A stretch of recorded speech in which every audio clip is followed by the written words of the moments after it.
à travers cet exercice, l'opinion publique nationale et internationale qui doit être édifiée, pour une fois, sur les causes profondes, les facteurs qui créent l'insécurité, la déstabilisation et l'expansion du terrorisme dans le Sahel.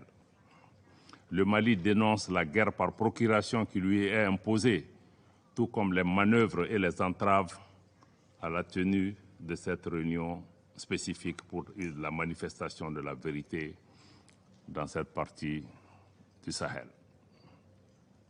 En tout état de cause, le gouvernement du Mali se réserve le droit de recourir à la légitime défense, conformément à l'article 51 de la Charte des Nations Unies, mais aussi conformément à la lettre numéro 0444 MACI en date du 15 août que le gouvernement du Mali a adressé au Conseil de sécurité. Donc le Mali se réserve le droit de recourir à la légitime défense si la France continue à porter atteinte à la souveraineté de notre pays, à son intégrité territoriale et à sa sécurité nationale.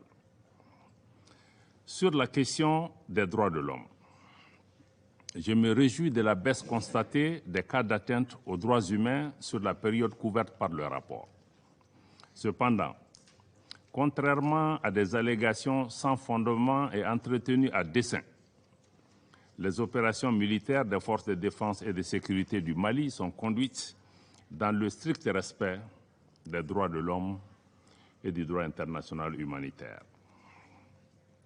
Conformément à sa politique de tolérance zéro, le gouvernement du Mali, à travers la justice militaire, a jugé plusieurs cas d'infraction relevant de la compétence des tribunaux militaires et de nombreuses procédures ont été ouvertes dans ce sens, dont certaines sont en cours d'instruction préparatoire au niveau du tribunal militaire.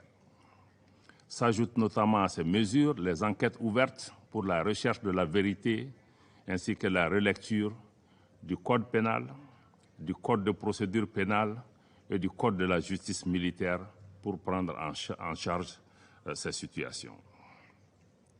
Je salue ici l'appui de la MINUSMA dans le cadre de la tenue de la deuxième audience du tribunal militaire de Mopti et de 3 autres audiences au niveau de la juridiction de Douenza, ainsi que sa contribution à l'amélioration des conditions de détention et de sécurité dans certaines prisons au centre du pays. Je dois dire en outre que la justice a ses propres exigences, lesquelles commandent que les allégations contenues dans le rapport, qui ne sont pas paroles d'évangile, soient étayées par des preuves objectives, ou tout au moins qu'elles soient fondées en leurs principes, ce qui n'est pas toujours établi dans le rapport. Cependant, je le redis avec force, le gouvernement du Mali reste fermement opposé à l'instrumentalisation et à la politisation de la question des droits de l'homme à des fins de déstabilisation, d'intimidation ou de chantage.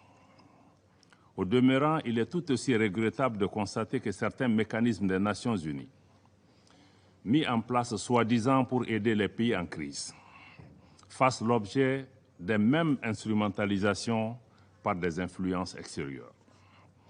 Dans ce chapitre, le gouvernement du Mali constate avec regret que le groupe d'experts des Nations Unies sur les sanctions concernant le Mali, créé par la résolution 2374-2017, outrepasse de plus en plus son mandat, tant dans la substance des événements à examiner que dans sa zone d'opération, qui est exclusivement limitée aux régions du nord de notre pays, qui sont concernées par la mise en œuvre de l'accord. Le gouvernement a toujours coopéré et de bonne foi avec les mécanismes relatifs au régime des sanctions, notamment le comité des sanctions, avec lequel nous entretenons une bonne relation. Toutefois, nous envisageons de réévaluer notre coopération avec le groupe d'experts à l'aune du respect par celui-ci des termes précis de son mandat. Nous vous avons saisi par écrit le Conseil de sécurité par rapport à cette question. En ce qui concerne la situation humanitaire, le gouvernement du Mali reste très préoccupé par la situation précaire des réfugiés dans les pays voisins, que je remercie ici pour leur hospitalité à l'égard des nôtres. Le gouvernement reste également attentif au cas des milliers de personnes déplacées, y compris leurs enfants, dans le contexte de la rentrée scolaire. Nous sommes d'autant plus préoccupés que les fonds nécessaires aux besoins humanitaires, comme cela a été signalé tout à l'heure par le représentant spécial, ne sont mobilisés qu'à hauteur de 30%. Cependant, je veux donner cette assurance à nos compatriotes dans cette situation difficile. Le gouvernement du Mali continuera à s'atteler à réunir les conditions, non seulement pour leur prise en charge adéquate sur place, mais aussi et surtout pour faciliter le retour dans leur localité d'origine, dans la sécurité, mais aussi et surtout dans la dignité. Mesdames et Messieurs les membres du Conseil, j'ai également pris bonne note de vos remarques et observations en ce qui concerne les défis opérationnels posés à la MINUSMA. Le gouvernement du Mali s'est organisé à prendre en charge le départ de la force française Barkhane. Il n'y a donc pas de vide sécuritaire à cet égard. Nous invitons par conséquent la MINUSMA à pleinement coopérer avec la partie malienne en vue de l'efficacité de nos actions communes sur le terrain. Vous comprendrez ici, contrairement à ce qui est véhiculé, qu'il n'existe aucune volonté de restreindre les mouvements de la mission. Il y a plutôt de la part du gouvernement du Mali une volonté d'affirmer notre souveraineté sur notre territoire, une volonté de coordination, mais une volonté aussi de partenariat avec la mission tenant compte de ce contexte nouveau. Le gouvernement a été amené à prendre des mesures pour des considérations de sécurité nationale essentiellement, suite à l'arrivée sans base légale, mesdames et messieurs, sans base légale de forces étrangères qui se présentaient sous la bannière des Nations Unies, ce qui est profondément préoccupant et ceci doit interpeller votre Assemblée. La suspension des rotations qui s'en est suivie n'a été que temporaire. Elle a été immédiatement levée suite à la mise en place, comme le représentant du secrétaire général l'a dit avec moi, d'un cadre permanent de concertation de haut niveau entre le gouvernement et la MINUSMA, qui comprend pas moins de 7 membres du gouvernement, pour montrer notre engagement à travailler avec la mission pour trouver des solutions. Ce cadre a permis de régler les questions de rotation et ce cadre aussi qui est permanent permettra aussi d'apporter des solutions à d'autres difficultés qui se poseront à la MINUSMA. En tout cas, nous serons toujours disponibles pour envisager ensemble des solutions. Dans la perspective de l'élaboration de la revue stratégique, le gouvernement du Mali affiche en priorité le recentrage de la mission sur les fondements de sa présence au Mali, notamment l'appui à la restauration de l'autorité de l'État sur l'ensemble du territoire, mais aussi une meilleure articulation du travail de la mission avec les autorités maliennes. Je crois que sur ce chapitre aussi du travail de la MINUSMA, je crois que le représentant de la France affirme que la MINUSMA est plus appréciée dans les régions reculées de notre pays. Je voudrais à cet égard lui rappeler la devise du Mali, un peuple, un but, une foi. Il n'y a pas des régions où des Maliens du Nord et des Maliens du Sud qu'on tenterait d'opposer les uns et les autres. Mais je crois que les sentiments que les Maliens expriment à l'égard de la mission à l'intérieur du pays n'ont d'autre vocation que d'encourager la mission à assumer pleinement son mandat, qui est celui de la restauration de l'autorité de l'État sur l'ensemble du territoire malien. Et je vais réitérer encore une fois dans ce micro que le Mali est pleinement engagé à coopérer avec la mission dans l'atteinte de son mandat et dans le plein respect de la souveraineté de notre pays. Monsieur le Président, certains membres du Conseil ont aussi évoqué le dossier de l'arrivée illégale et sans autorisation de militaires venus de la Côte d'Ivoire et lourdement armés, et qui a également suscité beaucoup de commentaires autour de cette table et même en dehors de cette salle. Je note avec regret que le rapport du secrétaire général, malheureusement, omet encore une fois de faire référence à la note verbale MINUSMA /PERT/NV/226/222 en date du 22 juillet, par laquelle la mission elle-même établit clairement qu'il n'y a pas de lien. Encore une fois, mesdames et messieurs de la Norvège, des A3 et de l'Albanie, il n'y a pas de lien entre la mission et les 49 soldats qui sont arrivés sur le territoire malien.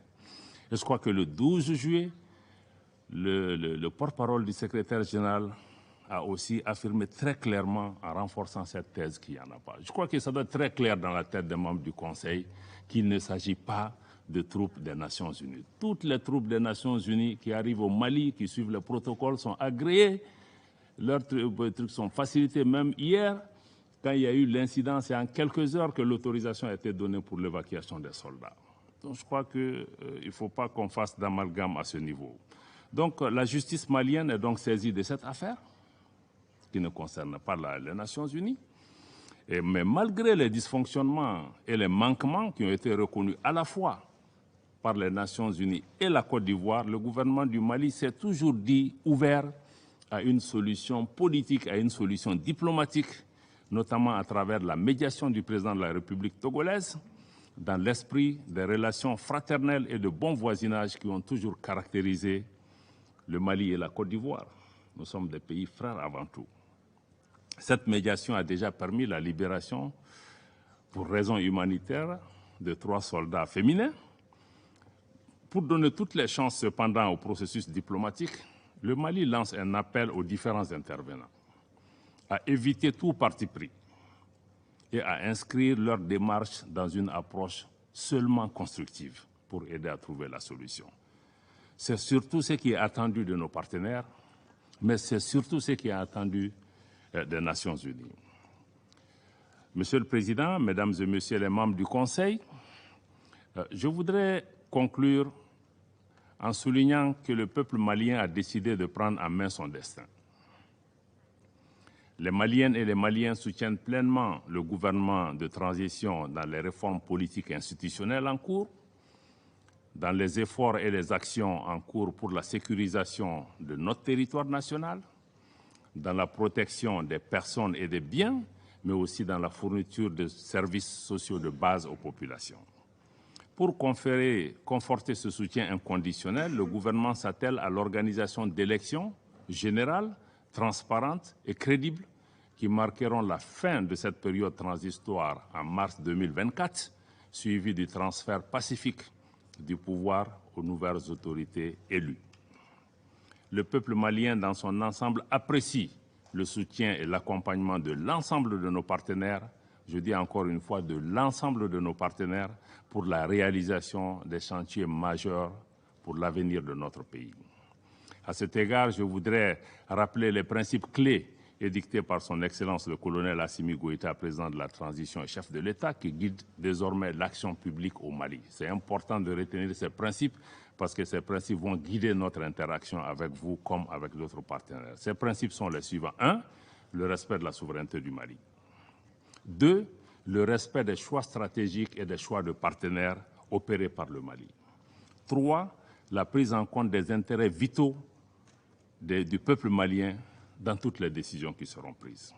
Je termine donc en renouvelant la reconnaissance du peuple et du gouvernement du Mali pour l'accompagnement constant des Nations Unies, mais aussi de l'ensemble des partenaires qui ont prêté la main à notre pays.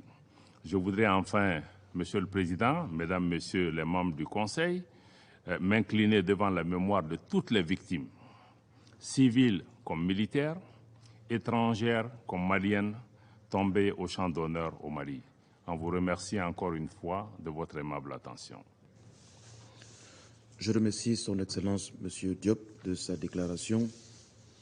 Le représentant de la France a demandé la parole pour faire une autre déclaration. Je lui donne la parole. Merci, Monsieur le Président.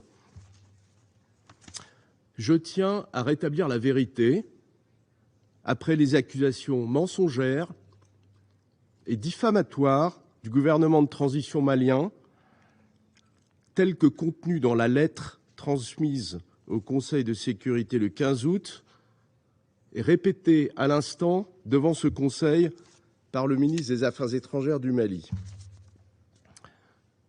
Je rappelle que le redéploiement de l'opération Barkhane en dehors du territoire malien s'est achevé le 15 août avec le départ du Mali du dernier soldat français.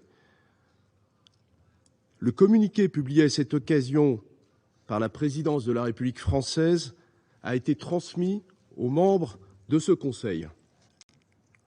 Cette manœuvre de redéploiement avait été décidée le 17 février dernier à la suite d'une concertation approfondie avec l'ensemble des partenaires engagés dans la lutte contre le terrorisme au Sahel.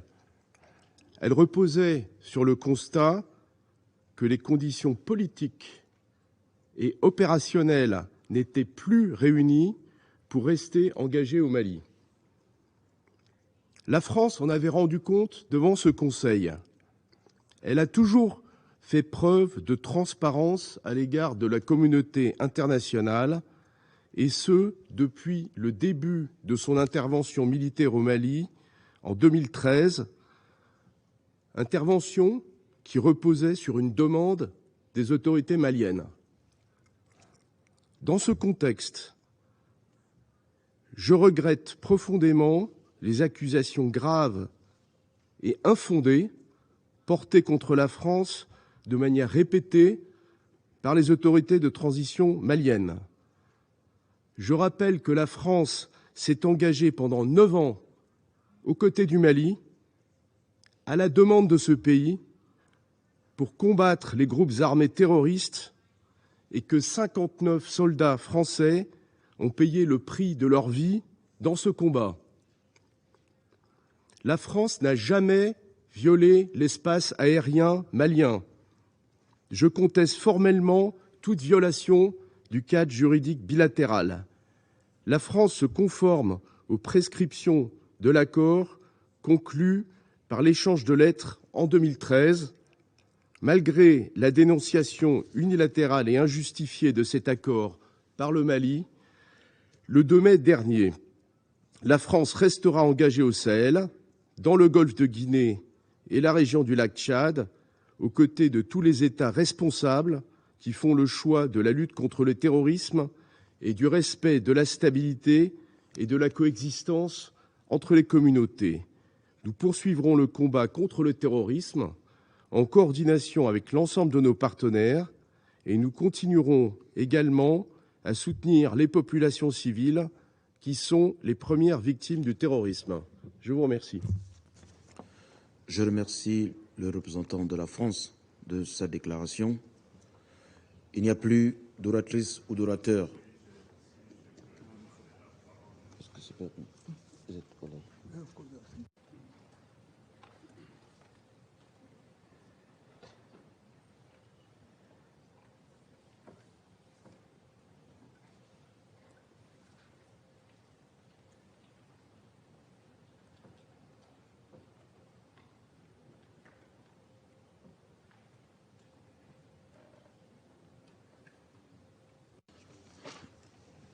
Son Excellence, Monsieur le ministre, Monsieur Abdoulaye Diop, ministre des Affaires étrangères, de la coopération internationale du Mali, a demandé la parole pour faire une haute déclaration.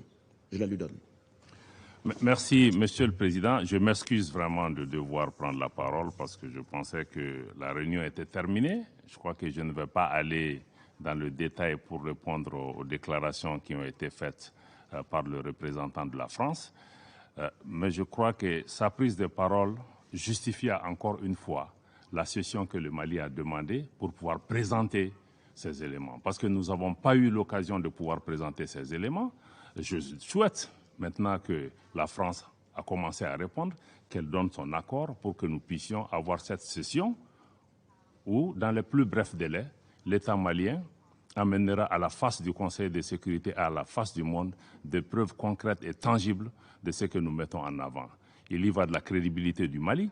Le Mali n'a pas fait ces déclarations à la légère. Nous savons qu'il s'agit d'actes et de déclarations extrêmement graves pour lesquels nous mettons en jeu la responsabilité et la crédibilité de l'État malien. Donc je souhaite que la France soit maintenant porteur de cette demande pour cette réunion spéciale. Merci.